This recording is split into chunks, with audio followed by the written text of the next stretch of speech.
Good afternoon. This is Sridhar Tripathi. This work is a collaboration work, and the primary author is Suvendu Das, and I'm presenting on behalf.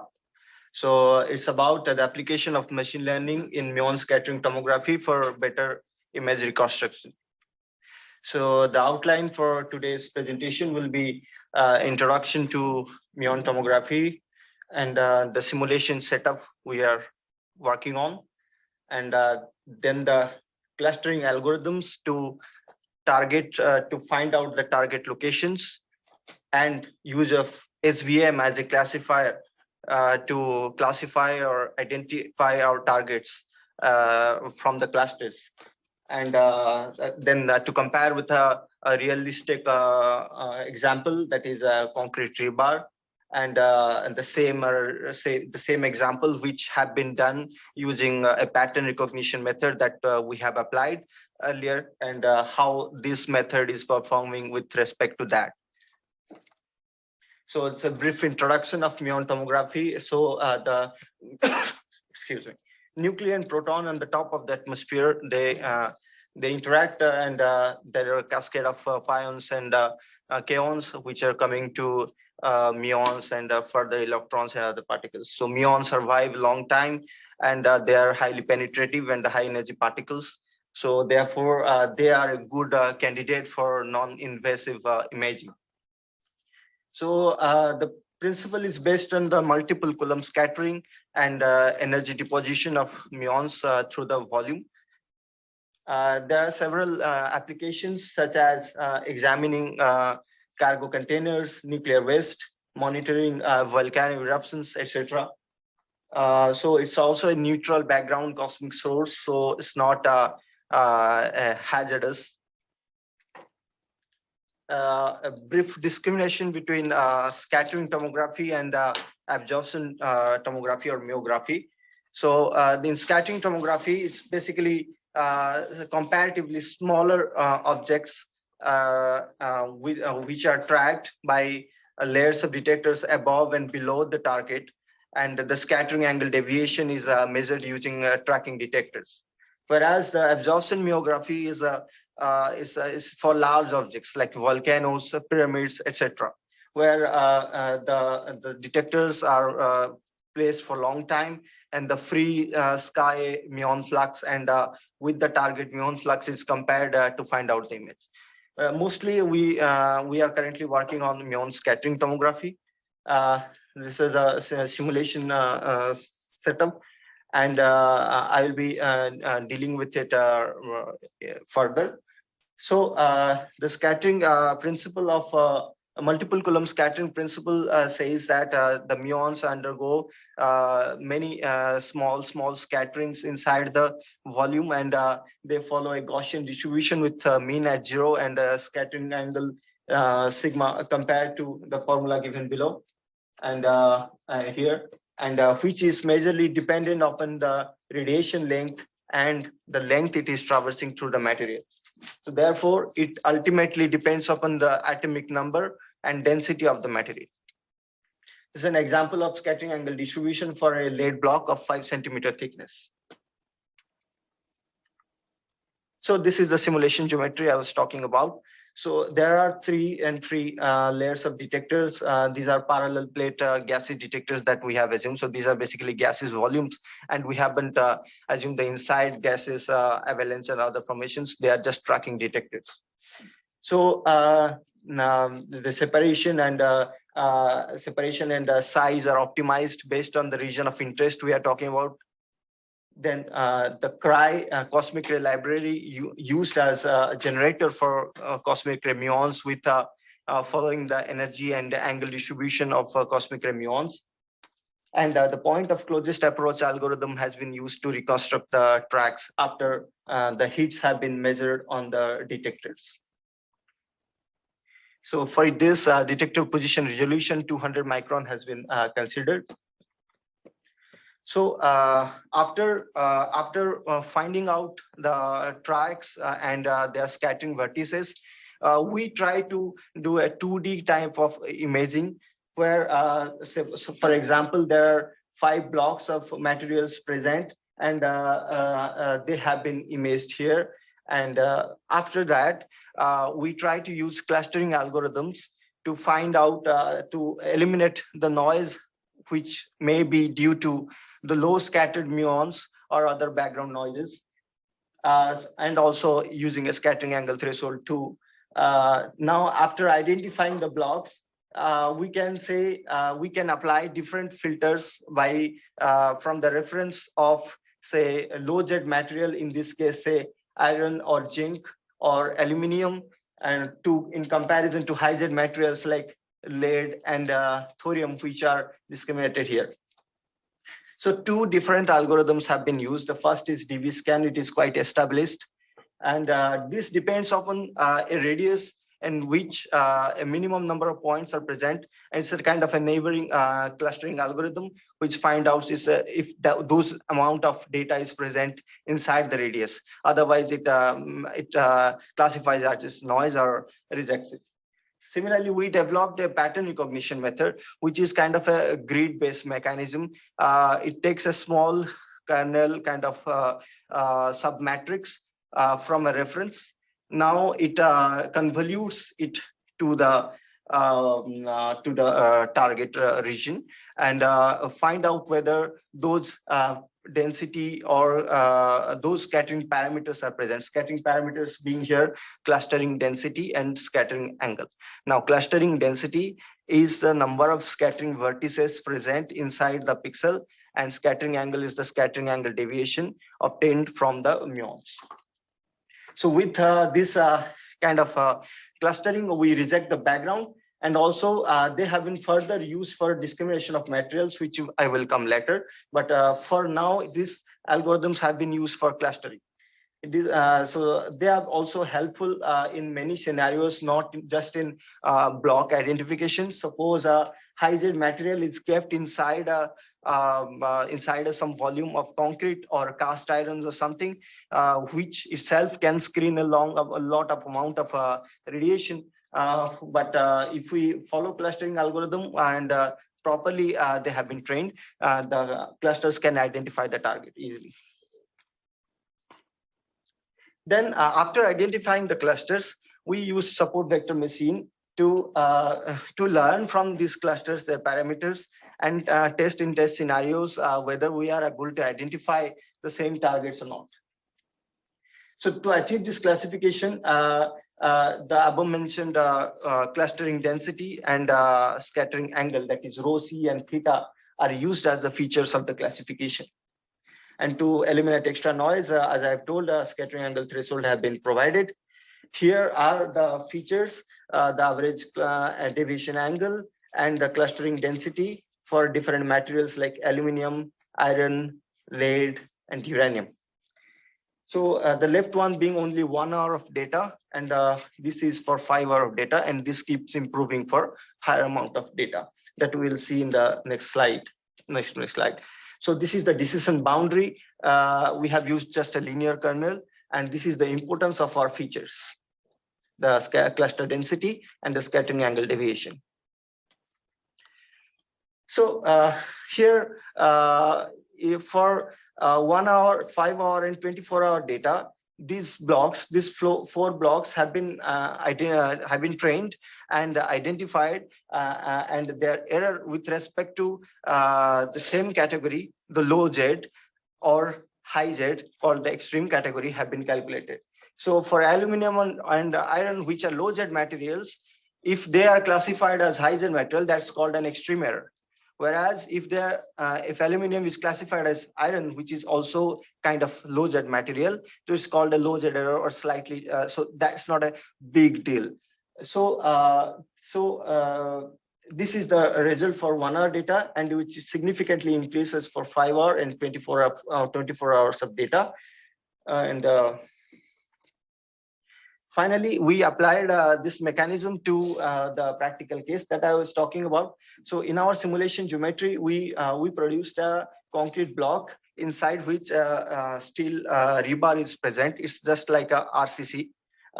So And sometimes what happens is this steel rebar, they get rusted due to atmospheric interference, humidity, and temperature variation, etc. And this rust percentage can weaken the building structure. So we simulated the rust kind of a circumferential defect to the rod, and we increased this coefficient defect from 15% to 30% or something like that. So this is the reconstructed output for a whole rebar. That means no defect. And this is a 30% defect. These regions which I marked in maroon are the defect regions, are 30% defect. And this is only for 15% defect. In bare eyes, we cannot distinguish this 15% and the whole rebar thing, whereas the 30% is easily visible. So we identified this as clusters, the rod cluster and the concrete cluster. Now we are using the SBM to see how it behaves. So for obviously this is a concrete problem, so we can take the higher amount of exposure and not just ours. It's a civil structure. So for 30 days of data, the error rate is quite low. It's less than 10%. For 30, so the error here being the identification of defect.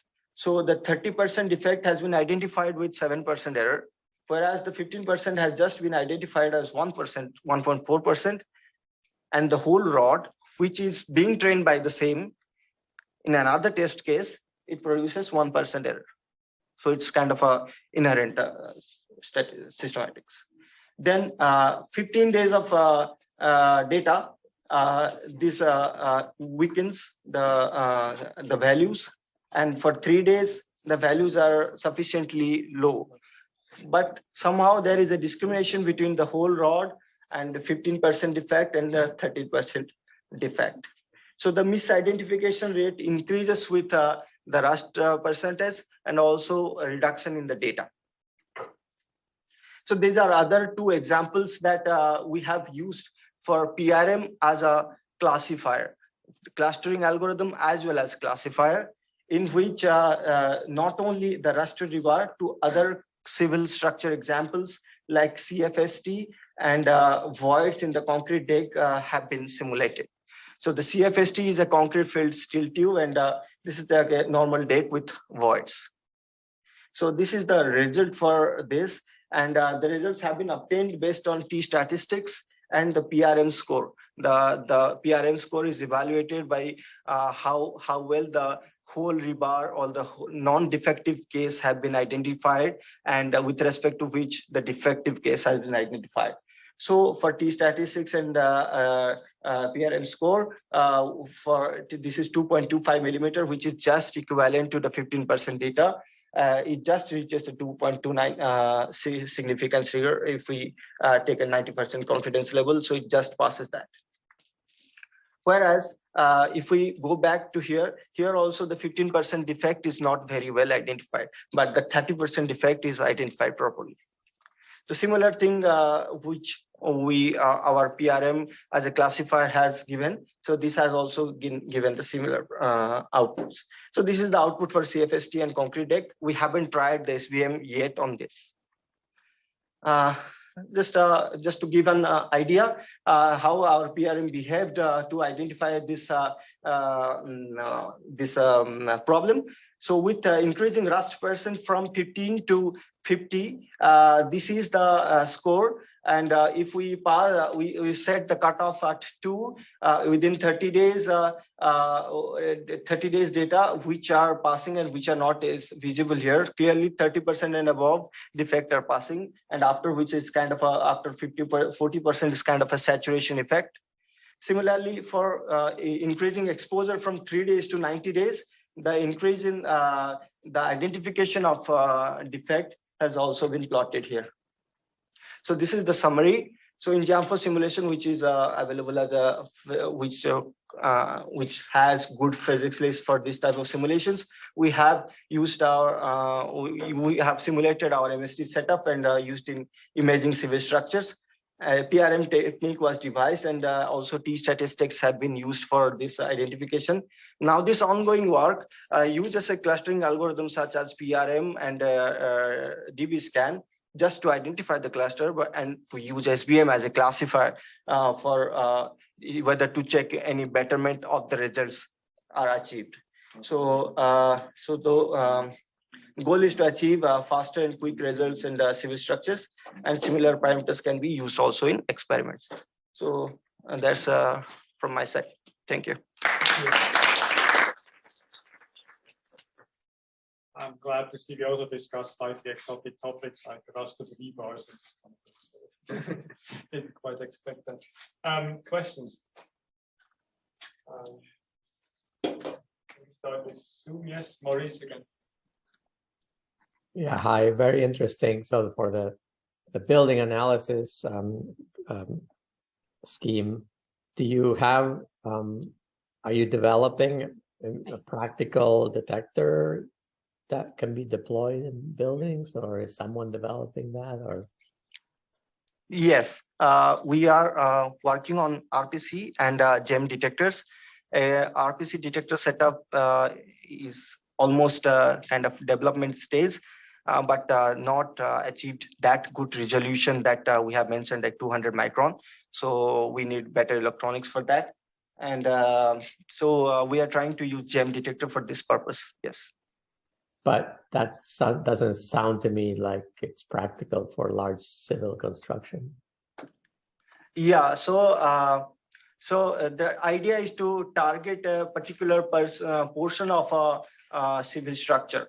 So a building column or something, and put not only in the vertical direction, the setup also in rotated positions, and in an so yeah, this is limitation now. It cannot be applied everywhere.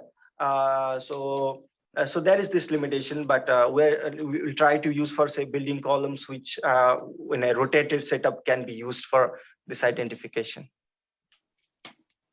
Okay, thanks.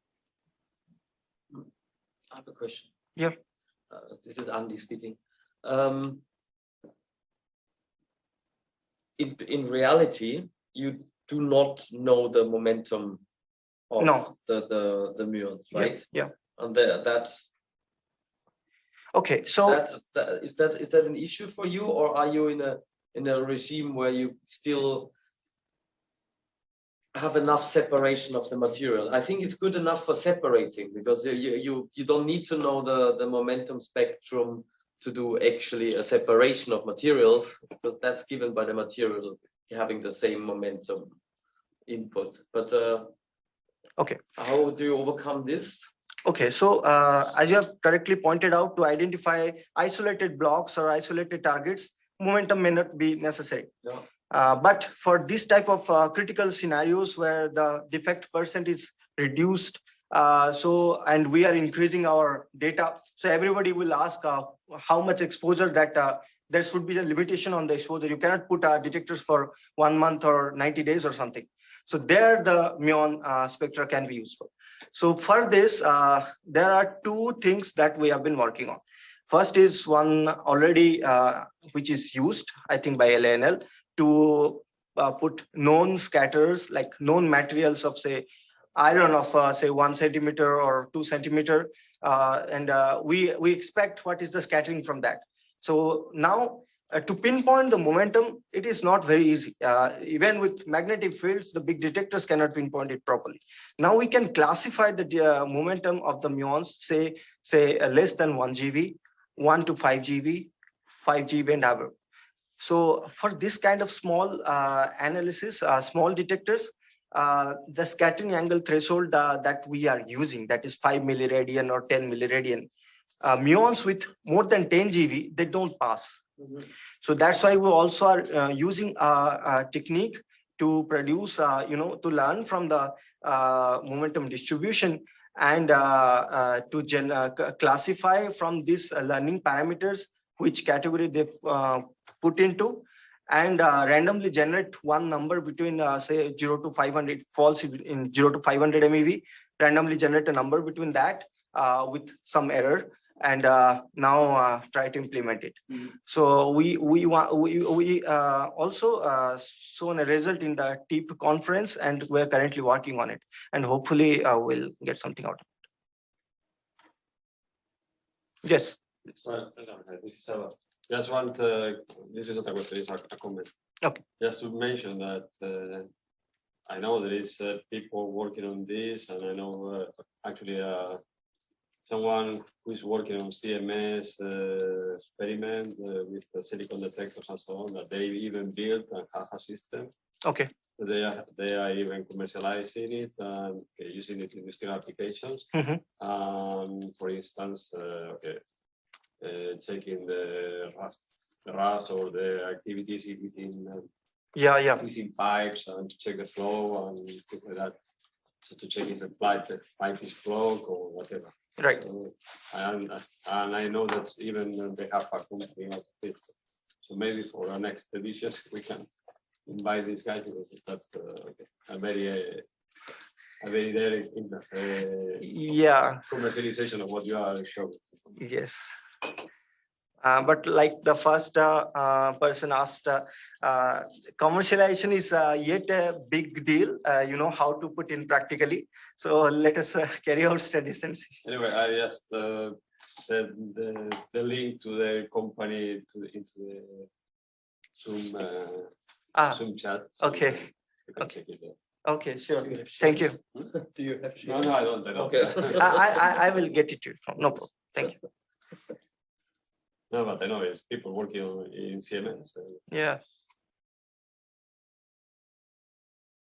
Any more questions?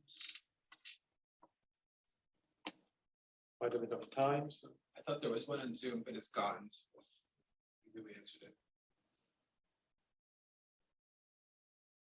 Yeah, I don't see anyone, so thank you again. Thank you. Thank you.